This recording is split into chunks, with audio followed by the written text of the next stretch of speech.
გამარჯობა.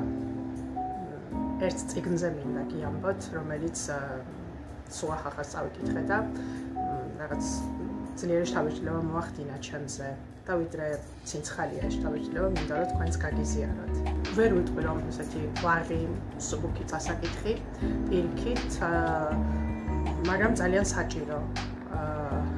ეს არის მიეკო კავაკამის 64. რაღაცნაირად საბავშვო და საყმაწვილო ლიტერატურას ვკითხულობ ხოლმე, ვეძებ და ვკითხულობ მუდმივად ორი მიზეზით. ჯერ რომ მე თვითონ მაინტერესებს მართლა გულწრფელად, ალბათ სხვა პროფესიაშიც რომ ვიყო, მაინც მაინტერესებდა და წავიკითხავდი და მეორე ეს ტექსტები პირდაპირ უკავშირდება ჩემს საქმიანობას, რაღაცნაირად ვალდებულიც ვარ, რომ ვიცნობდე ერთი მხრივ რა კითხულობენ ბავშვები, მოზარდები, მეორე მხრივ რა შეიძლება რომ ვურჩიოთ მათ რომ წაიკითხონ, ან ჩვენ გადავწყვიტოთ რომ წავიკითხოთ მათთან ერთად, შეიძლება მშობლებსაც გამოადგეთ ეს რჩევები, მასწავლებლებსაც, ამიტომ პროფესიული ინტერესიც მაქვს რომ ვიკითხო ხოლმე ლიტერატურა ბავშვებისა და მოზარდებისათვის. მაღაზიაში გადავეყარე, სულაკაურის მაღაზიაში ამ წიგნს, მისი გამოცემა არის და აი კითხვის პროცესშივე რაღაც უამრავი აზრი ამიფუთფუთა, დამაფიქრა ბევრ რამეზე და ვერ ვიტყვი რომ ბოლომდე გადახარშული მაქვს ახლა, დაახლოებით ერთი კვირა არ იქნება ალბათ რაც დავასრულებ კითხვა და ვერ ვიტყვი რომ აი ბოლომდე დამილაგ და რას ვფიქრობ და რაღაც ჩამოვიყალიბ და პოზიცია თქვა ამ თუ პერსონაჟის მიმართ ან თავარი სათქმელის მიმართ. ერთი ვიცი რომ ძალიან ძლიერი და შემაჯანჯღარებელი იყო ის შთაბეჭდილება, რომელიც მოახდინა ჩემზე. წიგნი ეხება 14 წლის მოზარდების სასკოლო თავგადასავალს, ცხოვრებას პრინციპში, სკოლაში და სკოლის მიღმა. ჩაგვრა რომ ყველგან არის, ყველა სოციუმში. ამაზე არც შევჩერდები და არც თქვენს დროს არ დავხარჯავ, ალბათ ყველანი ვიაზრებთ რომ ჩვენ გაცნობიერებულად თუ გაუცნობიერებლად ყველა ასაკში ვართ ჩაგვრის მსხვერპლიც და ჩაგვრელებიც. ეს არის რაღაცნაირად შეუქცევადი პროცესი. თქვათ მოზარდობაში ეს არის განსაკუთრებულად მწვავე და მტკივნეული, ზრდასრულობაში მოყვება ეს ტრავმები და ნუ თუ კი გააზრებულად მიუდგები ამ საკითხს, რაღაცნაირად მუდმივად თვითკონტროლი გაქვს ჩართული, რომ არ გადაამეტო შენს ქცევას, რაღაცა სხვაში არ გადაიზარდოს, ისე რომ ვერც მიხვდე. მეორე მხრივ ფიქრობ იმაზეც, თავი როგორ დაიცვა სხვისი ჩაგვრისგან, ღირს თუ არა საერთოდ ამ თავდაცვაში შესვლა, თუ თავი აარიდო, თვალი დახუჭო და ასე შემდეგ. სწორედ ამ ამბებზე არის ეს წიგნი. ძალიან ვეცდები რომ არ დავასპოილერო, არ გავთქვა არაფერი. უბრალოდ ვიტყვი რომ ერთი შეხედვით რაც ზედაპირზე ხდება, მოკლედ ბავშვები იჩაგრებიან თანაკლასელების მიერ. ეს ჩაგვრა არის იმდენად საზარელი, ეს არის ღია ბულინგი, აქ არაფერი შეფარული და ისეთი არ არის რომ თქვათ რაღაცა ამოცნობა სჭირდებოდეს მკითხველის მიერ. მოდი იმთავით ვიტყვი რომ ეს არის პირველ რიგში მშობლებისთვის წასაკითხი ტექსტი. მე არ გირჩევდით რომ ბავშვებისთვის ესე შეგეთავაზებინათ ეს წიგნი, რომ მოდი აბა წაიკითხე, იმიტომ რომ აქ არის რაღაც ძალიან ძიმე ტექსტია, ჯერ ერთი და მეორეც რაღაც ისეთი თემები არის, რამდენჯერმე აბსოლუტურად ბუნებრივი თინეიჯერებისთვის, მაგრამ ისეთი, რამაც შეიძლება არაერთგვაროვანი რეაქცია გამოიწვიოს და მქონია ასეთი შემთხვევაც, როდესაც ტექსტში ყოფილა რაღაც უხერხულ თემაზე საუბარი, მე შევსწრები ვარ, ვთქვათ, როგორ უსაყვედურია მშობელს, მასწავლებლისთვის, რომ რატომ არ გამაფრთხილე, რომ ეს თემა იქნებოდა ტექსტში, მე არ ვიყავი მზად. სინამდვილეში ტექსტი არის ყველაზე კარგი საშუალება, რომ ძალდაუტანებლად, რბილად ვისაუბროთ ბავშვებთან ყველაზე უხერხულ თემებზეც, მაგრამ ამას ხო, როგორც ჩანს, მშობლებისგანაც სჭირდება რაღაცნაირი მზაობა. ანუ სასურველია მშობელმა წინასწარ მაინც იცოდეს რა ხდება ტექსტში. ყოველ შემთხვევაში ამ ტექსტზე ნამდვილად შემიძლია რომ ეს ვთქვა და მე შეგიძლიათ თქვენს მოზარჩულთან ერთად წაიკითხოთ და იმსჯელოთ. იძლევა ძალიან მრავალმხრივად მსჯელობის ძალიან მრავალმხრივად გაშლის საშუალებას და მოკლედ ხო ვამბობდი რომ პირველ რიგში ალბათ მშობლებმა და მასწავლებლებმა უნდა წაიკითხონ. ბავშვებთან ერთად ბავშვებთან როგორ მიიტანთ ამ ტექსტს ეს უკვე თქვენი გადასაწყვეტი არის, მაგრამ ეს არ არის ის რომ ბავშვს უყიდოთ და პირდაპირ მას წააკითხოთ. ეს არ არის იმ ტიპის ტექსტი. უბრალოდ აი ძალიან კარგი მკითხველი როცა არის უკვე გაგება გააზრების სიღრმისეული უნარები რომ აქვს რომ შეუძლია რომ რაღაცა ქვეტექსტები ამოიცნოს, თქვა თვითრეფლექსია გააკეთოს ტექსტზე, ხო, რაღაც პარალელების გავლება შეუძლია, რაღაც შეკითხვების დასმა შეუძლია.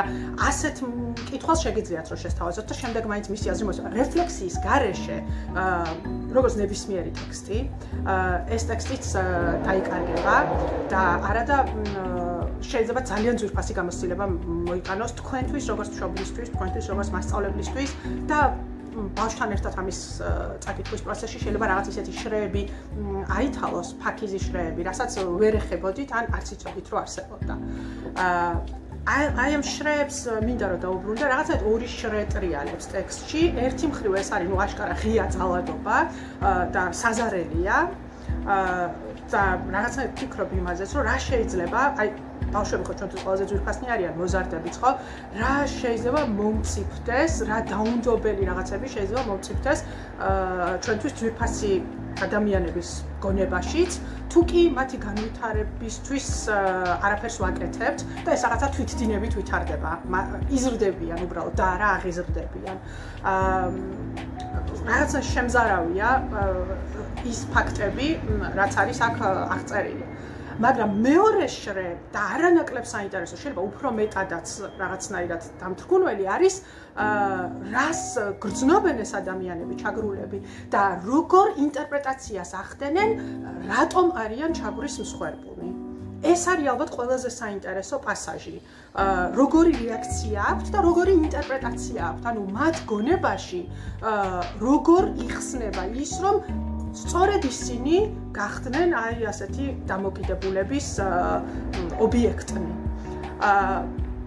ეს იყო ჩემთვის ძალიან დამაფიქრებელი და ძალიან დამთრგუნველი, რომ ერთი შეხედვით, რაც შეიძლება ჩვენთვის ანი და ბანი იყოს, რომ ეს ასეა და რაღაც სახელებს ვარქმევდეთ და იარლიყებს ვაკრავდეთ, თქვათ, სხვადასხვა მოვლენასა თუ ქცევას ადამიანისას, ხო? სინამდვილეში, თქვათ, სხვადასხვა ადამიანის ტვინი და განსაკუთრებით მოზარდების ტვინი, სადაც ძალიან ბევრი რამე ხდება, აი ასაკობრივი თავისებურებების, თქვათ, სოციუმის, ოჯახური პირობების გათვალისწინებით, ბევრი რამე ფუთფუთებს, ურთიერთგამომრიცხავი, შეიძლება ურთიერთდაუკავშირებელიც და შეიძლება ძალიან უცნაურიც, როგორ თარგმნის, ასე ვთქვათ, იმ მოვლენებს, რაც მის გარშემო ხდება. და რა შედეგი შეიძლება დააყენოს ამან, მერე უკვე რის წინაშე შეიძლება აღმოჩნდეთ ჩვენი რეაგირება აი თქვათ სხვადასხვა ტიპის უფროსი ჩანს ამ ტექსტში და როგორია მათი რეაგირება რამდენად დროულია, რამდენად სწორია ის რაც შეიძლება ერთი შეხედვით სულაც სწორად გვეჩვენებოდეს მოკლედ მე რაღაცნაირად მინდა რომ უბრალოდ ის საკითხები წამოვწია ეს კითხვები მე დამიტოვა ამ ტექსტმა და საერთოდ მე მიყვარს ხოლმე როცა ხურავ ციგნს მერეც რაღაცა ესეთი კითხვის ნიშნები მენთება გონებაში მიმყვება ეს საფიქრალად სულ სხვა რაღაცას რო ვაკეთებ უცებ ამენთება ის პერსონაჟი ან რაღაცა პასაჟი გამახსენდება მგონია რომ ეს რაღაცნაირად მეხმარება იმაში რომ თვითრეფლექსია თუ რაღაც მოვლენებზე ზოგადად რეფლექსია შევძლო ეს წიგნი არის ასეთი ძალიან შემაჯანჯღარებელი და აი ზუსტად იმის მაბიძგებელი, რომ გადავხედოთ ჩვენს ნაბიჯებს და რაღაც კითხვები დავსვათ, მიუბრუნდეთ იმას, რაც ერთი შეხედვით ისეთი მგონია, უწყინარი მგონია, ну, რა მოხდა ყოველდღიურობა, ბავშვები არიან, მოზარდები არიან, აქ ყველაფერი წესრიგშია ვიცი, იმიტომ რომ რაღაც აი თლიანი სურათის მიღმა, რაც შეიძლება იყოს, ну, კარგი ან ცუდი და გასაგებია, რომ ჩაგვრა ცუდია. ამ ჩაგვრის მიღმა კიდე რაღაცები ფუძფუთებს. ისეთი რაც შეიძლება ვერ გავთვალოთ ჩვენ, რომ აი ეს ასე ვთქვათ, აი ეს ჩაგვრა წყალში, კენჭი, აი ამ ტიპის წრეებს რო აკეთებს, ეს შეიძლება ვერ გავთვალოთ უბრალოდ, იმიტომ რომ ზრდასრულის გონებისთვის ეს არ იყოს ბუნებრივი და ვერც წარმოვიდგინოთ, რომ შეიძლება მოზარდი რაღაცას ასე აღიქვამდეს. მოკლედ ხო და შეიძლება ზუსტად იქ იყოს ჩვენი ჩარევა საჭირო და აი როგორი ჩარევა ეს საფიქრალია და განსახილველი არის. მოკლედ გიზიარებთ ამ ტექსტს მე ვისურვებდი რომ ყველა მშობელმა, ყველა მასწავლებელმა, ყველამ ვისაც ბავშვებთან შეხება აქვს ან უბრალოდ თქვა არ აქვს ესეთი აქტიური შეხება, მაგრამ საზოგადოების წევრია და თulis რომ მოზარდებთან დაკვირვება, სიფაქიზე, სწორი ურთიერთობა არის საჭირო.